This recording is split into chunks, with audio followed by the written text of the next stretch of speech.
فرمایا کہ وہ لوگ بے شک جو کفر کرنے والے ہیں، جو کافر ہیں، سواء علیہم، ان پر برابر ہے، کیا اَأَنذَرْتَهُمْ أَمْ لَمْ تُنذِرْهُمْ، ان کو ڈرایا جائے یا ان کو نہ ڈرایا جائے، وہ ان کے لیے برابر ہے، انہیں کوئی فرق پڑنے والا نہیں۔ اب ایک بندہ دیکھتا ہے روڈ پہ ایکسیڈنٹ ہوا ہے تو وہ کہتا ہے توبہ توبہ توبہ، اللہ معاف کرے، بہت برا ایکسیڈنٹ ہوا ہے بھائی، اتنا برا ایکسیڈنٹ ہوا ہے، لیکن جب خود گاڑی چلانے کی باری آتی ہے تو پھر 200 کی سپیڈ پہ چلاتا، تو اسے ہم توبہ توبہ تو نہیں نہ کہہ سکتے۔ جنازہ پڑا ہے تو توبہ توبہ، بس مرنا ہی مرنا ہے، ایک دن جانا ہی جانا ہے، آج ہو گیا کل میں جانا، جا کے اس کو دفنایا ہے، ابھی دفنا کے واپس نہیں ہوا تو چگلیاں شروع ہو گئی، غیبتیں شروع ہو گئی، تو اس کو ڈرنا تو نہیں نہ کہتے۔ ادھر سے کوئی نقصان ہوا ہے اور توبہ توبہ شروع کر دی، اور جیسے ہی فائدہ ہوا اور دوبارہ پھر اپنے ڈگر کے اوپر آ گیا، تو اس کو توبہ نہیں کہتے۔ ایک چیز سمجھ لیجئے، ہم جب لفظ کافر بولا جاتا ہے تو ہمارے ذہن میں آتا ہے کہ یہ یہودی، ہندو، عیسائی یہ کافر ہے۔ کافر کا بیسک مطلب یہ ہوتا ہے کہ انکار کرنے والا، انکار کرے، میں نہیں مانتا جی، تو اس کا مطلب کفر ہو گیا۔ وہ الگ بات ہے کہ خاص یہ لفظ ان لوگوں کے لیے بولا جاتا ہے کہ جو ایمان نہیں لے کر آتے، کلمہ نہیں پڑھتے، اور ان کو کافر بھی اس لیے کہتے ہیں کہ وہ حضور کے کلمے کا انکار کرتے ہیں کہ بھئی ہم نہیں مانتے، تو اس لیے ان کو کافر کہا جاتا ہے۔ آج ایک بندے کے سامنے قرآن پڑھا جائے، قرآن کی تلاوت کی جائے اور وہ نہ مانے تو پھر کافر تو وہ بھی ہو گئے۔ میں اس کی مثال کے لیے ایک حدیث پیش کرتا ہوں۔ حضور نے فرمایا بین العبد و بین الکفر ترک الصلاۃ، کہ بندے اور کافر کے درمیان فرق کرنے والی چیز نماز ہے۔ اب اس کا یہ مطلب نہیں ہے کہ بندے نے نماز نہیں پڑھی تو وہ اس طرح کافر ہو گیا جیسے یہودی، عیسائی، مجوسی ہیں، ہوا وہ کافر، لیکن وہ والا کافر نہیں ہوا کہ جو یہودی ہیں، عیسائی ہیں، جو ایمان کا انکار کرنے والے، وہ کافر نہیں ہوا، یہ نماز کا کافر ہوا کہ نماز کا انکار کیا اس نے۔ قرآن کا کوئی حکم ہے بندہ نہ مانے تو اس کا مطلب ہے وہ یہودی، عیسائی کافر نہیں ہوا، بلکہ اس نے قرآن کے اس حکم کا انکار کیا ہے، وہ اس حکم کا کافر ہوا ہے۔ بات سمجھ آئی آپ کو؟ تو کافر کا مطلب ہوتا ہے انکار کرنے والا، وہ جس ایک بات کا انکار کر رہا ہے وہ صرف اس کا کافر ہے۔ بعض لوگ بنا سوچے سمجھے کفر کا فتویٰ، کافر کافر کافر کافر فتویٰ لگانا شروع کر دیتے ہیں۔ یاد رکھیے حضور نبی کریم صلی اللہ علیہ وسلم نے فرمایا کہ کسی بندے نے کسی کو کافر کہا لیکن وہ کافر نہیں تھا تو اس کا وہ فتویٰ لوٹ کر اس کے اوپر آ جائے گا، یعنی کہ وہ تو نہیں تھا لیکن یہ خود ضرور ہو گیا۔ تو بلا وجہ کسی کو کافر کافر نہیں کہنا چاہیے۔ اگر کہا جا رہا ہے تو وہ کسی ایک مسئلہ میں جس کا اس نے انکار کیا ہے وہ اس کا کافر ہوا ہے، کلمہ گو وہ ہے، ایمان والا وہ ہے، لیکن اس ایک چیز کا کافر ہوا ہے، اب وہ گناہگار ہے، اس کا توبہ کر لے گا تو معافی ہو جائے گی، ٹھیک ہے۔ لیکن ایک چیز جو سمجھانا چاہ رہا تھا وہ یہ ہے کہ اللہ تعالیٰ نے قرآن مجید میں فرمایا ہے کہ جو بندہ کافر ہو گیا ہے، کفر کر لے، تو پھر اس کو ڈرانا نہ ڈرانا ایک برابر۔ میں یہاں پہ اگزامپل دیتا ہوں کہ ہم بعض دفعہ فکر آخرت کی بات بھی کر رہے ہوتے ہیں، قبر کے عذاب کی بات بھی ہو رہی ہوتی ہے، عذاب جہنم کی بھی بات ہو رہی ہوتی ہے، لیکن جس نے نہیں ماننا اسے کوئی فرق نہیں پڑتا، جتنا مرضی ڈراؤ بھئی جہنم میں یہ ہونا ہے وہ ہونا ہے، جھوٹ بولنے کا یہ گناہ ہے، دھوکہ کرنے کا یہ گناہ ہے، چگلی کرنے کا یہ گناہ ہے، غیبت کرنے کا یہ گناہ ہے، جتنا مرضی ڈراؤ، وہ انذرتہم ام لم تنذرہم، وہ اکو برابر نہیں، انہیں ڈراؤ تو پاویں نہ ڈراؤ، ٹھیک ہے نا۔ تو ہمیں ایسا نہیں ہونا چاہیے، جب ہمیں کوئی بات کہی جائے تو ہمیں فکر کرنی چاہیے، نہ کہ اس پہ ڈٹ جانا چاہیے۔ فکر کریں کہ یار یہ بات کہی جا رہی ہے واقعی غلط ہے تو میں اپنے آپ کو درست کر لوں، اگر درست کر لیا تو پھر بلے بلے کمال ہو گیا، نہیں کیا تو پھر وہ کافر کے ذمر میں تو آ گئے نا کہ سن کے بھی نہیں مانا۔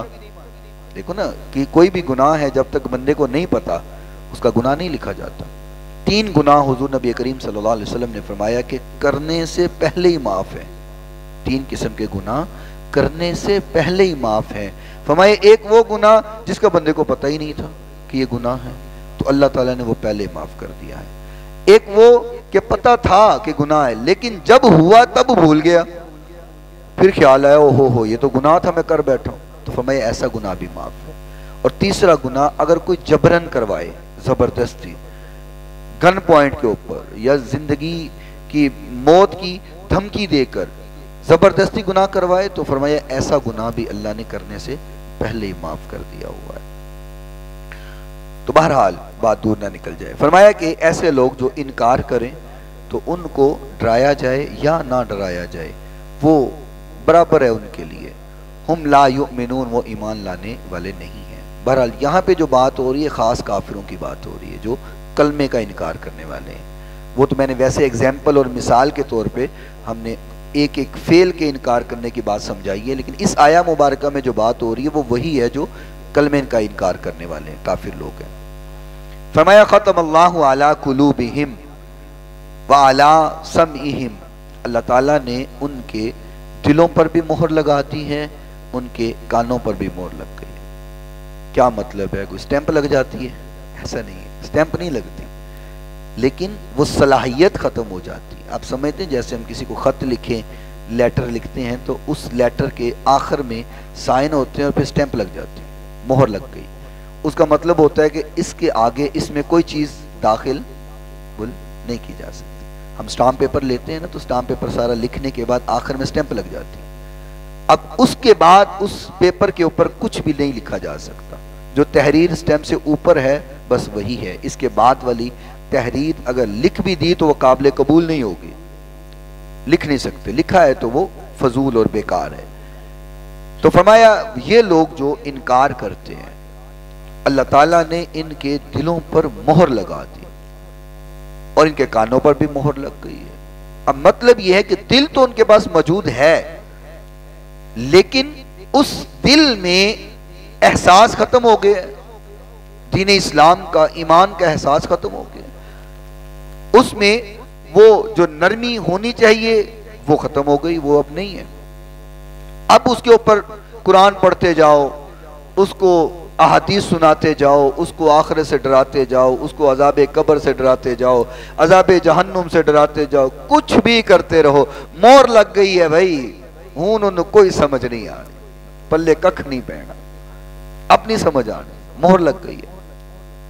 اور کانوں پر بھی مہر اس لیے کہ اس کو جتنا مرضی سناؤ، جتنی مرضی اذانیں اس کے کانوں میں پڑے، چاہے وہ مسجد کے ساتھ والے گھر میں بیٹھا ہو، اذان پہ اذان ہو رہی ہے لیکن اس کے جو ہے سر میں جوں بھی نہیں رینگتی، خیال ہی نہیں آتا۔ ایک بندہ وہ ہوتا ہے جو اذان ہوتی ہے نماز کا آتی ہے تڑپنے لگ جاتا ہے، بھئی جلدی کرو، اٹھو نماز پڑھو، چلو نماز کے لیے، کام چھوڑ دیتا ہے، اٹھو بھئی نماز کے لیے۔ ایک بندہ ہے ہوتی رہے اذان، انہوں فرق ہی کوئی نہیں پہنتا کیونکہ اس کی عادت ہی نہیں ہے، اس کے جسم کے اندر وہ عادت بنی ہی نہیں ہے کہ وہ اٹھ کے چلا جائے۔ تو فرمایا مہر ہے، اب جب مہر لگ جائے تو پھر داخل کچھ نہیں ہو سکتا۔ وَعَلَىٰ أَبْصَارِهِمْ غِشَاوَةٌ، فرمایا ان کے آنکھوں پہ پردہ پڑ گیا ہوا ہے، بڑا کچھ دیکھتے ہیں، جنازے بھی اٹھتے دیکھتے ہیں، ہوتے ایکسیڈنٹ بھی ان کو نظر آتے ہیں، لوگوں کے نقصان بھی نظر آتے ہیں، اللہ کے آتے ہوئے عذاب بھی نظر آتے ہیں۔ یہ 4-5 دن پہلے زلزلہ آیا ہے نا، تو وہ ایک ویڈیو کلپ سوشل میڈیا پہ بڑا وائرل کر رہا ہے آج کل، کوئی بی بی بیٹھی ہوئی ہے تو وہ پروگرام چلا رہی ہے، لائیو پروگرام چلا رہی ہے، تو وہ اس کے منہ میں الفاظ تھے اس وقت کہ جی وہ ابھی آپ کا فیورٹ سونگ ہم چلاتے ہیں، آپ کا فیورٹ سونگ یعنی کہ پسندیدہ گانا، ابھی ہم آپ کا فیورٹ سونگ سناتے ہیں، ابھی سناتے ہیں کہا تو زلزلہ آیا تو ساتھ کہتے لا الہ الا اللہ محمد رسول اللہ، لا الہ الا اللہ محمد رسول۔ تو کسی نے بڑی پیاری کیپشن لکھی تھی، اس نے کہا فیورٹ سونگ سے لے کے لا الہ الا اللہ کا مختصر سفر 1 سیکنڈ میں، یعنی آپ اس کو صرف مزاح لے لیا، ہنس لی، اس میں بڑی سمجھنے والی بات ہے کہ بندہ جتنا بھی گناہوں میں پھنسا ہو، رب کو جتنا بھی بھولا ہو، اللہ یاد کروا لیتا، اس بی بی کی وہ حالت دیکھنے والی تھی. آپ کا فیوریٹ سانگ آپ کو سناتے ہیں, لا الہ الا اللہ محمد رسول اللہ, لا الہ الا اللہ, کلمہ پڑھو کلمہ پڑھو. کلمہ اللہ نے یاد کروا لیا, پتہ نہیں کب کی بھولی ہوئی تھی, اللہ نے یاد, ایک سیکنڈ کے اندر کلمہ یاد آ گیا, ایک سیکنڈ میں اللہ یاد آ گیا. تو بہرحال فرمایا کہ ان کے آنکھوں پہ پردہ پڑ گیا ہوا ہے. وَلَهُمْ عَذَابٌ عَظِيمٌ, فرمایا ایسے لوگوں کے لیے بہت بڑا عذاب ہے, کیونکہ اب ان کو ہدایت ملنی نہیں, مہر لگ گئی ہوئی ہے. دعا کریں اللہ تعالی ہمارے دلوں کانوں پہ مہر نہ کبھی لگائے. گناہگار ہم ہیں, انسان جتنا بھی نیک ہو جائے وہ گناہگار رہتا ہے, کہیں نہ کہیں انسان میں کمی رہتی ہے, کوتاہی رہتی ہے. اگر بالکل ہی گناہوں سے انسان پاک ہو جائے پھر تو فرشتہ ہو گیا نا. تو فرشتہ تو انسان نہیں ہے, انسان ہے, وہ کہیں نہ کہیں بھول جاتا ہے, کہیں نہ کہیں غلطی اس سے ہو ہی جاتی ہے. تو بہرحال غلطی جتنی بھی ہو جائے یہ دعا کرنی چاہیے کہ اللہ مہر والا نہ بنائے, اتنے گناہگار نہ ہوں کہ مہر ہی لگ جائے. ٹھیک ہے گناہ ہوتے ہیں, پھر توبہ کی توفیق بھی ملتی ہے, مرنے سے پہلے بندہ گناہ بخشوا لیتا ہے, لیکن مہر نہیں لگنی چاہیے. اگر لگ گئی تو پھر وَلَهُمْ عَذَابٌ عَظِيمٌ, پھر بہت بڑا عذاب ہے. اور ایک بات میں ساتھ ملاؤں گا کہ قیامت کے روز اللہ تعالیٰ نے فیصلہ جو کرنا ہے, جو ترازو لگنا ہے, وہ ایسے نہیں لگنا کہ نیکیاں اتنے % ہوں اور گناہ اتنے % ہوں. جیسے ہمارے رزلٹ بنتا ہے اسکول میں کہ جی 30% والا پاس ہے, جی اس سے نیچے جو گیا وہ فیل ہے, یا 40% والا پاس ہے, باقی اس سے نیچے والا فیل ہے. یہاں جو آخرت میں میزان لگنا ہے وہ ایسے نہیں ہے کہ اتنے % نیکیاں ہوں گی تو آپ کامیاب ہوں گے, اتنے % گناہ ہوئے تو آپ برباد ہو گے, ایسا نہیں ہے. اللہ کا کیا کمال قانون ہے. فرمایا بس اتنا سمجھو کہ نیکیاں زیادہ ہونی چاہیے, گناہ کم ہونے چاہیے. بس یہ نہیں ہے اتنے % ہوں, 100% میں سے 50% نیکیاں ہوں تو پھر کامیابی, ایسے نہیں کہا. فرمایا بس اتنا ہے کہ نیکی زیادہ ہونی چاہیے, چاہے وہ نیکی 1% ہے اور گناہ 0.75% ہے یا 0.95% ہے, فرمایا پھر بھی کامیاب ہو. لیکن اگر اس سے بھی کم ہے, مثال کے طور پہ 0.5% نیکی ہیں, تو فرمایا گناہ اس سے کم ہوں 0.4%, فرمایا پھر بھی کامیاب ہو. یعنی کہ قانون یہ نہیں ہے کہ اتنی نیکیاں لے کے آؤ, اتنا ذخیرہ لے کے آؤ, اتنا جو پہاڑ بنا کے لاؤ نیکیوں کے, یہ نہیں ہے. فرمایا بس اتنا ہو کہ نیکی زیادہ ہو برائی کم ہو, بس اتنا سا ہونا چاہیے. تو اس لیے میں ساتھ ملتی بات آپ کو سنا دوں. فرمایا کہ اگر آپ لوگ گناہ نہیں چھوڑ سکتے نا, اگر گناہ نہیں چھوڑ سکتے تو پھر آپ نیکی بھی نہ چھوڑ. ہو سکتا ہے کہ وہ نیکی ہمارے گناہ پہ غالب آ جائے. یہ نہ سوچو یار بڑے گناہ گار ہیں, چھوڑو یار کی نیکیاں کرنی ہیں, پہلے بڑے گناہ گار ہیں. بھئی پہلے گناہ گار ہو پھر تو نیکیاں زیادہ کرنی چاہیے, پھر تو زیادہ نیکی والے اعمال کرنے چاہیے. اگر گناہ گار ہو تو یہ نہیں کرنا, سوچنا چاہیے کہ یار چھوڑو پر آپ بڑے گناہ گار ہیں, کی کرنی ہے نیکیاں کر کے, ایسے نہیں سوچنا چاہیے. بلکہ جہاں موقع ملے نیکی کر جانا چاہیے. گناہوں کی عادت ہے, نہیں چھوٹ رہے تو پھر نیکیوں کو بھی ساتھ کرتے رہو. یا تو وہ نیکی غالب آ کے گناہوں کو مٹا دے گی, یا وہ نیکی غالب آ کے ہماری گناہوں کی عادت ختم کر دے گی.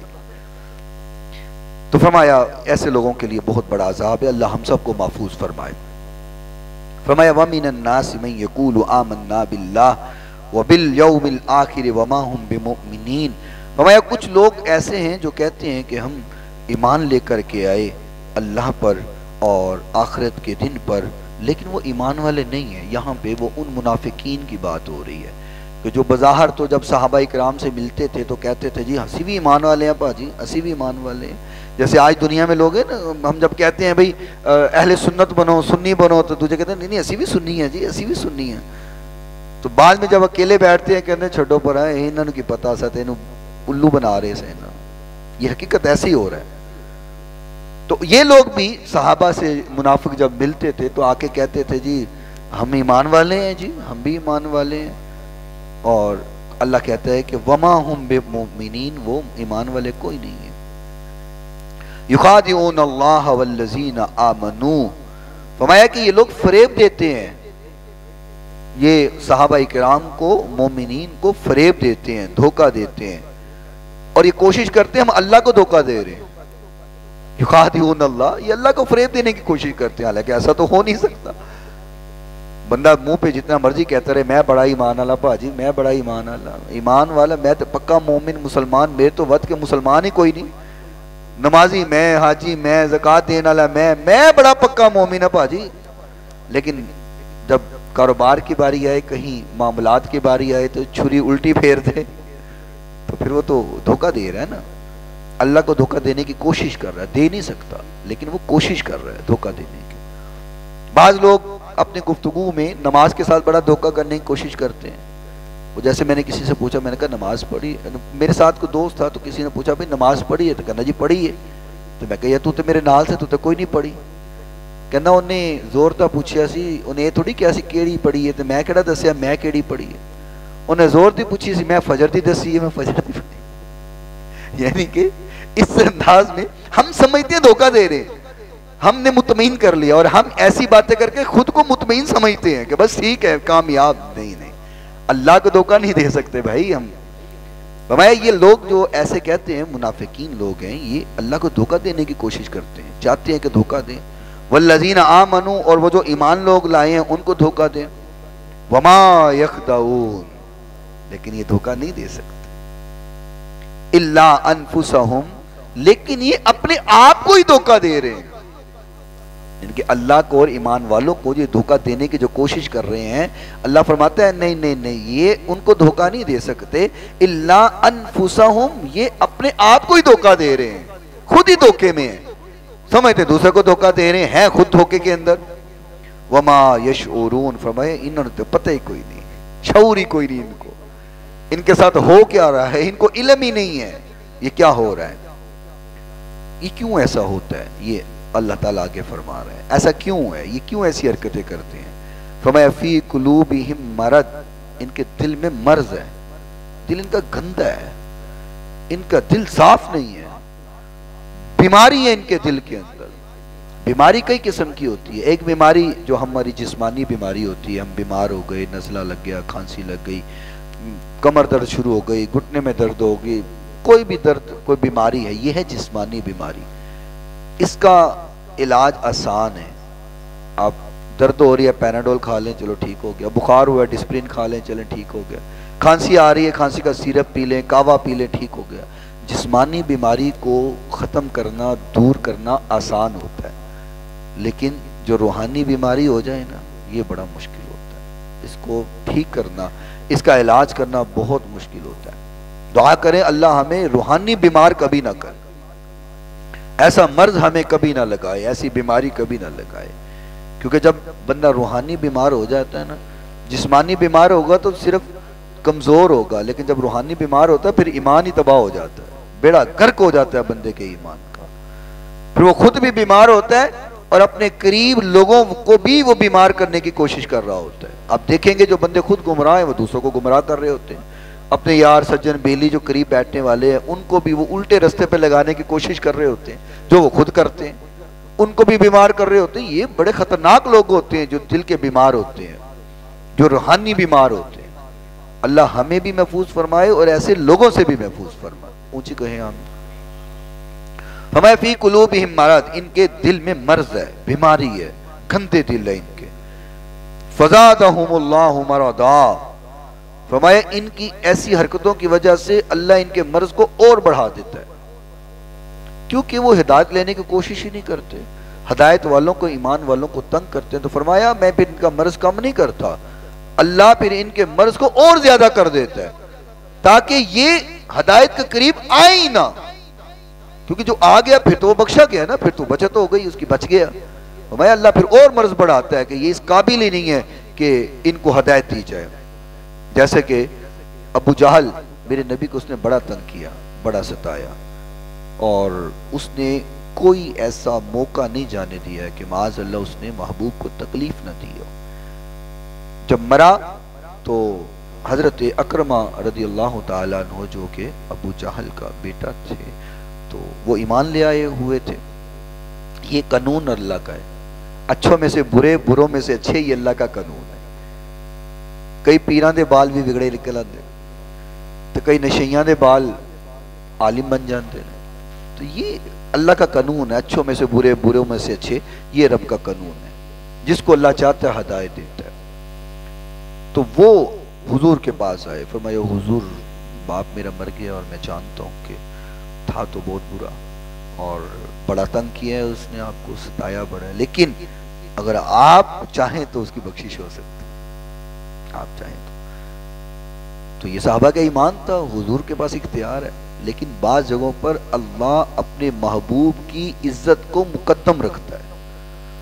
چاہے اس میں حضور کی رضا ہو, لیکن حضور کی عزت اور توقیر اللہ اس کو مقدم رکھتا ہے. تو حضور تشریف لے کر کے گئے اور آقا کائنات علیہ السلام نے اپنا کرتا مبارک اس پہ ڈال دیا اور اپنا لعاب اس کے منہ میں ڈالا کہ ہو سکتا ہے بخشش ہو جائے. اللہ تعالیٰ نے جبریل امین کو بھیجا, فرمایا جبریل میرے محبوب کا کرتا بھی اتارو اور اس کے منہ سے حضور کا لعاب بھی نکالو اور میرے نبی سے کہو حضور ہم نے اس کو نہیں معاف کرنا. فرمایا اگر 70 بار بھی جنازہ پڑھائیں گے ہم نے نہیں معاف کرنا. یہ ہے اللہ کا قانون کہ حضور کی عزت زیادہ مقدم ہے, اس کو نہیں معاف کیا. اور حضور کی محبت دیکھیں, آقا نے فرمایا اللہ نے کہا 70 بار جنازہ پڑھائیں تو میں نے معاف نہیں کرنا. اگر مجھے پتا ہو کہ صرف 70 بار نہیں معاف کرنا, میں 71 بار جنازہ پڑھا دوں. یہ ہے حضور کی غفور و رحیمی, اور وہ ہے اللہ کی جباری اور قہاری. فرمایا میرے نبی اس نے آپ کو تنگ کیا ہے, نہیں معاف کرنا ہے اس کو. ہاں کوئی اور مسئلہ ہوتا تو معافی ہو جاتی, لیکن اس نے حضور کو تنگ کیا ہے, اس نے حضور کی ازواج پہ الزام لگایا ہے. امی جان عائشہ صدیقہ رضی اللہ تعالی عنہا کے اوپر اس نے بہتان لگایا تھا. فرمایا اس کی معافی نہیں ہونی. تو اس لیے اللہ پھر نہیں ہدایت دیتا اس کو. فرمایا ہم اس کے مرض کو اور بڑھا دیتے ہیں. وَلَهُمْ عَذَابٌ عَلِيمٌ, اور ان کے لیے بہت دردناک عذاب ہے. بِمَا كَانُوا يَكْذِبُونَ. اب یہ بات سمجھنے والی, یہ بڑی اہم بات ہے.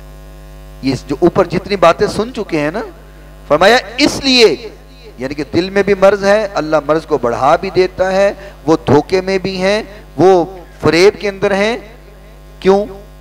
بما کانوا یکذبون, اس لیے کہ جھوٹ بولتے تھے. ہم تو سمجھتے نا جھوٹ والا مسئلہ ہی کوئی نہیں, خو خیر ہے جی, کاروبار ہی نہیں چلتا پاجی. جھوٹ نہ بولو تو بزنس ہی نہیں ہوندا.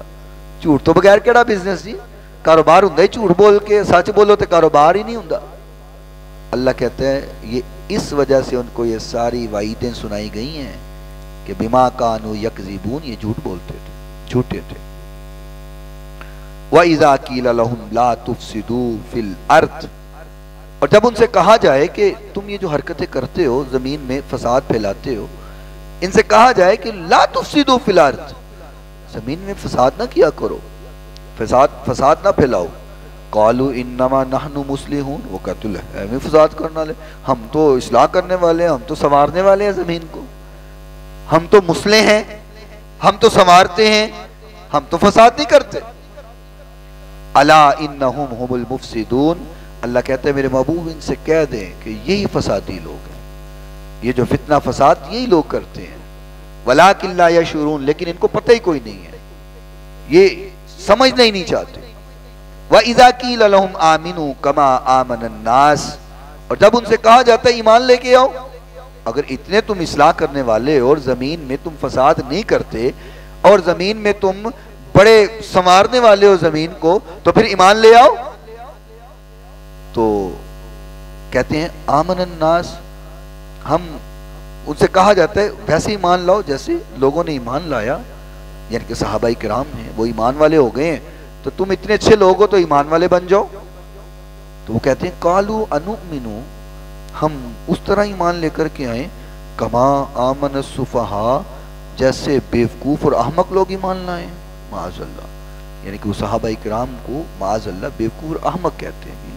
ہم اس طرح ایمان لے کے آئیں جیسے یہ ایمان لے کر کے آئیں. اللہ کہتا ہے انہوں نے پتہ ہی کوئی نہیں.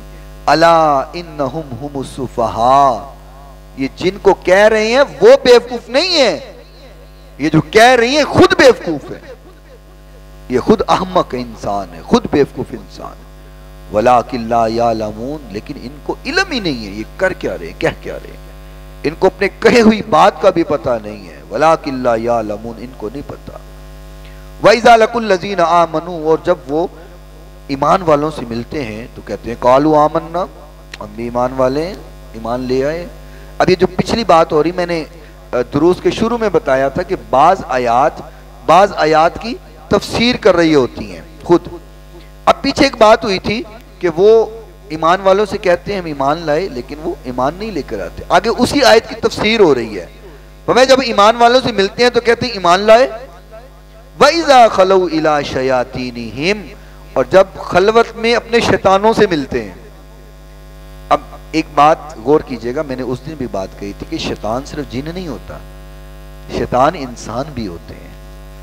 ہم سمجھتے ہیں صرف جن شیطان ہے، شیطان انسان بھی ہوتے ہیں اور زیادہ کام انسان کر رہے ہوتے ہیں. وہ مجھے ایک بات یاد آئی، جیسے کسی شیطان سے نا کسی نے کہا کہ یار تم کیوں دنیا کو اتنا پریشان کرتے ہو اور لوگوں سے گناہ کرواتے ہو اور ان سے فتنہ فساد کرواتے ہو، اور تم نے لوگوں کو پریشان کیا ہوا تو ان کو جینے دو، تم بھی جیو، کیوں تنگ کرتے ہو؟ تو کہنے لگا یار میں اتنا نہیں تنگ کرتا، انسان خود تنگ ہوتے ہیں. نہیں یار، انسان تو کہتے ہیں شیطان ہمیں تنگ کرتا ہے. تو وہ کہتا اچھا چلو میں تمہیں مثال دیتا ہوں. وہ گیا ایک مٹھائی والی دکان پر، تو اس نے کیا کیا کہ شیرہ جو جلیبیوں کا پڑا ہوا تھا، اس شیرے میں سے ایک انگلی لگائی اور دیوار پر لگا دی، اور لگا کے وہ سائڈ پہ یوں کھڑا ہو گیا. اب وہ شیرہ لگا تھا، ایک مکھی اڑ کے آئی شیرے پہ بیٹھی، اور وہ جو جلیبی والا تھا اس نے چمچہ مارا مکھی کو، مکھی اڑ گئی اور گرم شیرہ جو تھا وہ سامنے والے بندے پہ پڑ گیا. اب جب اس پہ پڑا تو اس نے اس کے منہ پہ تھپڑ کھینچ مارا. جب اس نے تھپڑ مارا تو اس نے اس کو تھپڑ مار دیا. اس نے اس کا وہ جو شیرہ اور گھی تھا وہ زمین پہ گرا دیا. جب گرا دیا تو لڑائی اتنی بڑی کہ اس مٹھائی والے نے اس بندے کو قتل کر دیا. وہ کہنے لگا تم کہتے ہو میں فساد کرتا ہوں، میں نے تو صرف انگلی لگائی ہے. شیطان کہتا ہے میں صرف انگل لائی ہے، کم انسان آپ پہ خراب کر دینے، میں بس اینا کا کرنا کہ انگل لا دینا بس. اگے انسان خود سارے معاملات کر رہے ہوتے ہیں، میں سارا کچھ نہیں کروانا. یہ بات ہے، ہمارا حال یہی ہے کہ شیطان صرف انگلی لگاتا ہے اور باقی کام ہم خود کرتے ہیں اور ڈال شیطان پر دیتے ہیں. ہن رمضان دا مہینہ ہے، ہن کہڑا شیطان سارے کو گناہ کروا رہے ہیں، تو لوگ تو اب بھی گناہ کر رہے ہیں. کیوں جی 70 روپے کلو والا خربوزہ 160 روپے ہو نہیں گیا، تو یہ شیطان کروا رہا ہے، وہ تو بنا ہوا ہے. 200 روپے والی سٹرابری 400 روپے کی نہیں ہو گئی، 70-80 روپے درجن والا کیلا 400 روپے درجن نہیں ہوا. اب کون سا شیطان کروا رہا ہے؟ عام دنوں میں تو شیطان دے کھاتے چھپا دینے بھائی شیطان نے کرواتا، ہون کڑا شیطان کروا رہے، شیطان دے بجیا ہوا ہے. آقا نے فرما دیا کائنات جھوٹی ہو سکتی ہے، حضور کی بات تو جھوٹی نہیں ہو سکتی. آقا نے فرمایا شیطان بند گیا، وہ بندہ ہوا ہے، تو ہون کون کروا رہے ہیں؟ وہ شیطان رمضان تو پہلے جلی سانو انگل لا گیا ہے نا کہ رمضان آئے گا نا تو تساں اپنا ذرا سیزن لانا ہے، تو وہ انگل لا کے قید ہو گیا ہے. اگے اسی آپ سارا کچھ کر رہے ہیں، وہ انگل ساری چل رہی ہے. تو بہرحال تو یہ شیطان انسان بھی ہے. تو یہ کافروں کے بارے میں، منافقین کے بارے میں جو بات ہو رہی ہے وہ بھی یہی ہے کہ وَإِذَا خَلَوْا إِلَىٰ شَيَاطِينِهِمْ، جب یہ خلوت میں اپنے شیطانوں سے ملتے ہیں، یعنی کہ ان کے جو یار سجن بیلی ہیں، انسان ہیں، جنوں سے نہیں ملتے، انسانوں سے ملتے ہیں.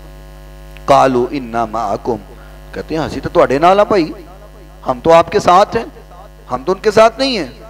انما نحن مستہزئون، ہم تو اس سے ایویں مذاق کر رہے ہیں، ہنسی کر رہے ہیں، مذاق چل رہا ہے ان سے. ہم ان کو کہتے ہیں ایمان والے ہوئے تو ہم تو مذاق ہی کر رہے ہیں.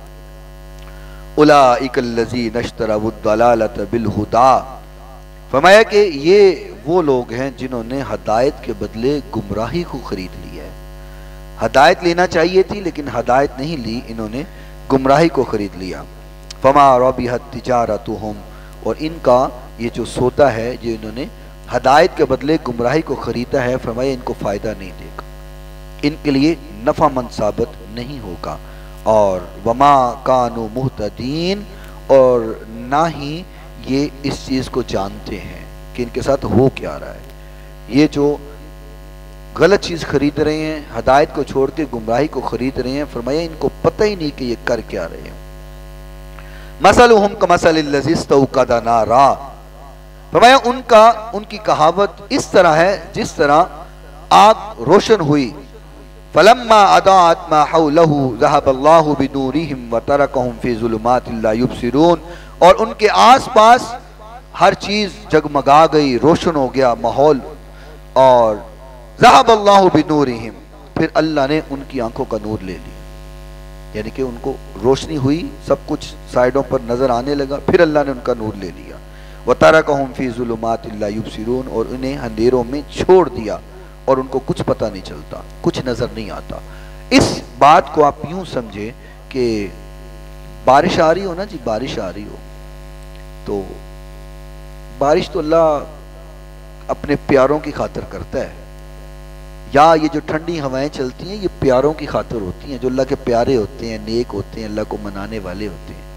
لیکن جب ہوا چلتی ہے تو پھر جو ہم جیسے گناہگار ہوتے ہیں ان کو بھی لگ ہی جاتی ہے.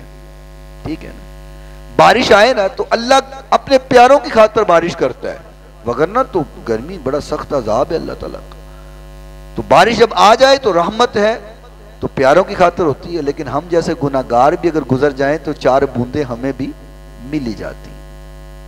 یہ ایک ایگزامپل دی ہے.